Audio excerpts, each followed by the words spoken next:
Yon, magandang araw muli sa ating lahat mga ka-extra. Pareho ako'y nakapanguha din sa ating bakuran na ring patulang are at areho yung ating bibigyan ng masarap na luto ngayong araw na ito. Yan ang ating sasabawon para may mahigop ang inyong extra sarapes. Kaya ako'y inyong samahang muli hanggang sa dulo para malaman nyo kung ano ang panibagong recipe ng inyong extra sarapes ngayong araw na ito. Kaya mga ka-extra, tara na at ako inyong samahang muli hanggang sa dulo ng ating mamumunting video. Kaya tara na mga ka-extra.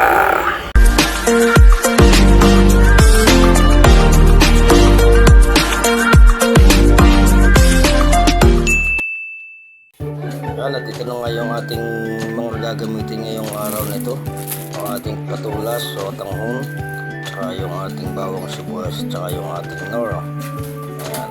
Yung ating patula yan ang ating kinuha doon sa ating mamunting bakuran na para tayo ay makatipid ngayong araw ito. Kaya tayo ay nagkuha doon ng ating gagawing masarap na gulay ngayon, yung ating masarap na patula.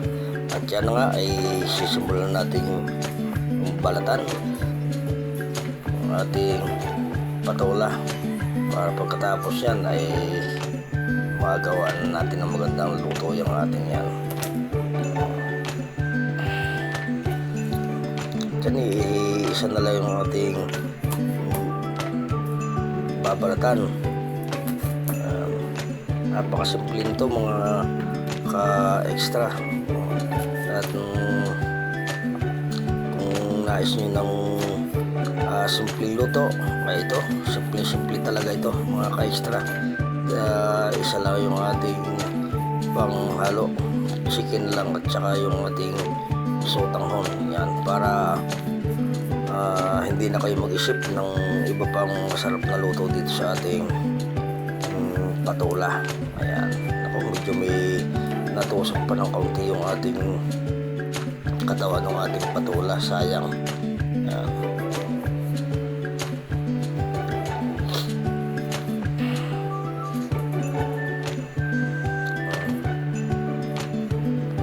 At yung mga ka-extra, habang tayo ay nagbabalat ay huwag nating kalimutan na share, subscribe, and like yung ating channel para pag sila ay nakakita ng ganitong mga gulayin at wala silang maisip na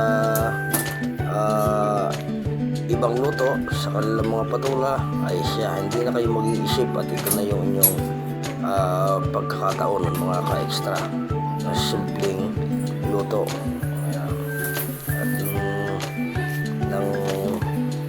Pag ay sarap ng higop ninyo pagka na sumubaybayan nito hanggang dulong ating masarap na patulang ito. Ayan nga pala, binabad na natin doon sa ating tubig para diretso na yung ating pag hihiwa. Hindi na pag katapos yan, hindi na nyo kailangan hugasan kasi na ibabad na natin dyan sa ating tubig at diretso laglag na dyan. Ayan, medyo bilis-bilisan ko na yung ating paggat ang hindi tayong maghahol sa oras o humaba yung ating video. Ayan, ako sayang nalaglag pa. Ayan, tumalon, madulas kasi masyado. Ayan, pero okay lang yan, natin naman lagpak na dyan sa ating tubig. Diyan na, sariwa-sariwa, ilang minuto ko pala ngayon nakukuha doon sa ating mamunting bakuran. Hindi ko lang pinakita sa inyo anong ating pitasin. Kaya yan na, sa simpleng paraan magkakaroon na kayo ng magandang recipe sa inyong magiging patula kung kayo na ibig bumili ng mga patulan ninyo dyan. Yan. At saka napakaganda nito mga ka-extra sa ating mga katawan. Kung kayo medyo nataas yung inyong mga BP, ay ito, number 1 ng ating patula na mabilis magpababa ng ating mga BP. At yan na nga yung ating bawang naman, at saka yung ating sibuyas, yung ating isinunod na gayatin. Yan. Pagkatapos na yan ay siya, ayun, magdadali na tayo o magigisa na tayo dun ng ating mga ingredients. Ayan. At yung ating namang panghalo dyang karne ay ating nahiwa na. Hindi ko na lang yung pinakita sa inyo kanina ng paghiwa at masyadong tatagal. Kaya yan na, nag-init na ako ng ating tulyasing maliit. Bibi, tulyasi yung ating gagamitin para medyo marami-rami tayong mahigop. At dagdagan natin ng kaunti yung ating sabaw para hindi tayo mabitin mga ka-extra. So kaya naman pagka ganyan na marami kayong ay depende na rin sa inyo kung gusto nyo damihan. Kaya ako'y gusto ko medyo hindi ako nabibitin sa mahihigop. Ayan. At nilagyan na rin natin ng ating mantika ng ating paggigisahan ng ating sangkap ng ating patula. At yan, inuuna ko nga pala dyan yung ating bawang. At yan ang ating bawang na yun. Pagka medyo naamoy nyo ng medyo mabango-bango na, ay pwede na ninyong isunod dyan yung inyong sibuyas. At yan na nga, nilarga ko na rin yung ating sibuyas. At pag medyo pumula-pula na yung ating sibuyas, ay pwede na natin isunod yung ating panghalong karne. Ayan.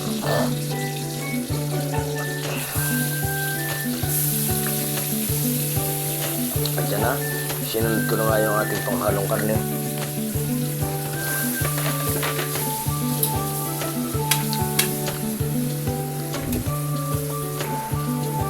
Karning manok nga pala yung ating ginamit dyan para maganda. At huwag naman puro baboy o ano yan lang, para simple-simple lang. O, depende na lang sa inyo para sa gusto nyo panghalo dyan, pero yun na lang. At yan na lang ang akin natagpo din sa tabi ng kalsada maganda at libre pa. Ayan, hindi, joke lang yung mga ka-extra. At nantayin natin medyo maluto yung ating panghalo. Saka tayo magagay dyan ng ating sabaw. Pagka inaakala nyong luto na, ayan, luto na, lagyan ako dyan ng isang tabong tubig o yung gawin natin para sabaw. Ayan.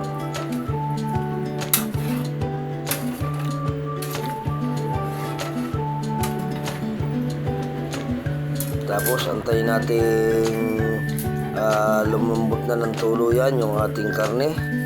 Saka natin ilalagay yung ating gulay na patula para hindi siya malabog. Ayan, naglagay na rin ako ng ating paminta para dikit na dikit agad yun doon sa ating sabaw at saka yung karne.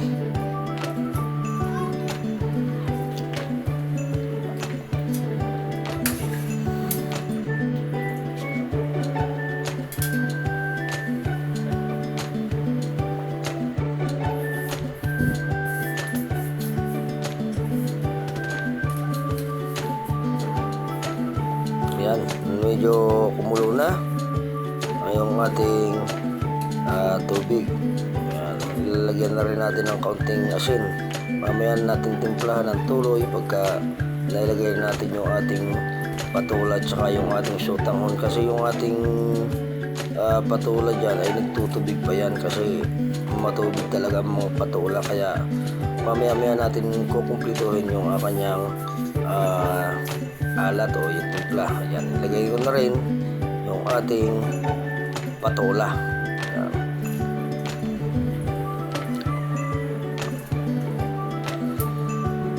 muli nga pala mga ka-extra ay huwag na nyo na yung kalimutan muli yung ating pag-share, subscribe at siyempre mag-comment na rin kayo mga ka-extra para malaman natin kung mga taga-tagasang kayo. Ilagay na rin nyo ang inyong mga location mga ka-extra. Ayan. Madami kasi yung ating gulay na yan, kaya ayan, sawang-sawa kayo dito mga ka-extra. Pagkaluto rito, pwede rin kayo magdala din ng inyong mga mangko at ating lalagyan at nang may higop kayo. Ayan, tamang-tama yan pang kanin, tapos may tuyo kayo. Siguradong swabing-swabe ang inyong kain mga ka-extra.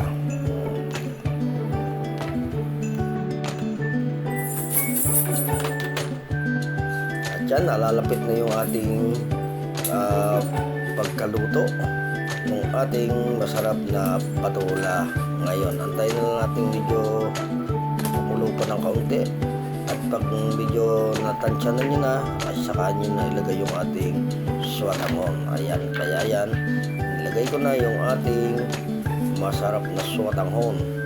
Ako, ayan. Saglit na lang yan mga ka-extra at pwede na natin siyang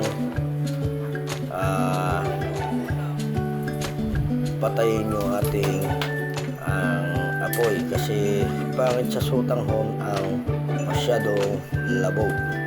Kaya tansyahin nyo lang na medyo okay na yung kasi yan ay habang mainit yung sabaw ay naluluto na siyang pusa.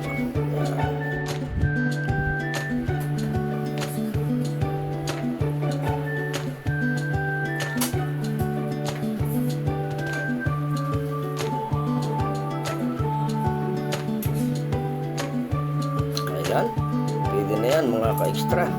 Kaya maraming salamat muli sa inyong walang sawang pagsubaybay sa ating mamunting channel.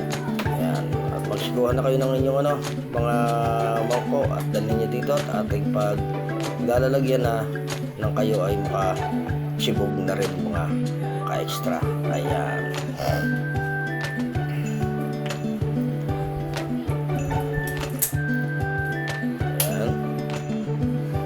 Tama na yan mga ka-extra.